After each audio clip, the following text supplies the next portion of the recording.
I was sitting in my living room reading a book when the rain started. It was a slow, steady rain, the kind that makes you want to curl up with a warm blanket and a cup of tea. I closed my eyes and listened to the sound of the raindrops on the roof. Suddenly, I heard a noise. It was a soft noise, like someone whispering. I opened my eyes and looked around, but I didn't see anything. I got up and went to the window, but I couldn't see anything outside either. I went back to my chair and sat down. I tried to focus on my book, but I couldn't stop thinking about the noise. I kept listening, but I didn't hear it again.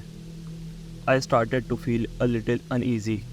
I got up and went to the kitchen to get a glass of water. As I was pouring the water, I heard the noise again. It was definitely coming from inside the house. I followed the sound to the hallway. It was coming from the bedroom. I slowly opened the door and peered inside. The room was dark, but I could see a figure standing in the corner. The figure was tall and thin, and it was wearing a long, black dress. Its hair was long and black, and its face was hidden in the shadows. I couldn't move. I was frozen with fear. The figure slowly raised its head, and I saw its eyes. They were glowing red. I screamed and ran out of the room. I didn't stop running until I was out of the house and into the rain. I stood there for a long time, just letting the rain wash over me. I couldn't believe what I had seen. Was it real? Or was it just a figment of my imagination? I eventually went back inside and locked the door. I didn't know what else to do. I just sat down on the couch and tried to calm down. I didn't tell anyone about what I had seen. I was afraid they wouldn't believe me, but I couldn't stop thinking about it. The next day, the rain stopped. The sun came out, and the birds started singing. But I couldn't enjoy the beautiful day. I was too afraid. I stayed inside all day, and I didn't go bed until late at night.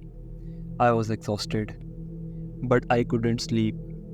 I kept thinking about the figure I had seen. Finally, I fell asleep, but I didn't sleep well.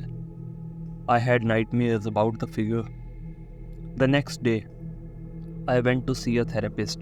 I told her what I had seen, and she listened patiently. When I was finished, she said, "It sounds like I had a frightening experience, but I'm not sure what to make of it." "Do you think I am crazy?" I asked. "No," she said, "but I think you are going through a lot of stress right now, and that can sometimes make us see things that aren't there." I didn't know what to think. I wanted to believe her, but I couldn't shake the feeling that I had seen something real. I went home and tried to forget about what had happened, but it was hard. The figure was always in the back of my mind. A few weeks later, I was walking home from work when I saw the figure again. It was standing in the shadows under a streetlight. I stopped and stared at it. It stared me back. I didn't know what to do. I was too afraid to move. The figure slowly raised its hand, and I saw that it was holding a knife. I screamed and ran away. I didn't stop until I was home. I locked the door and called the police. They came and searched the house, but they didn't find anything. The police told me that they didn't believe me. They said that I was probably just imagining things. But I know what I saw, and I know that it was real. I still don't know what the figure is or why it's haunting me, but I am determined to find out. I am going to keep searching until I find answers, until I know what's really going on. But one question remains: who or what is the figure?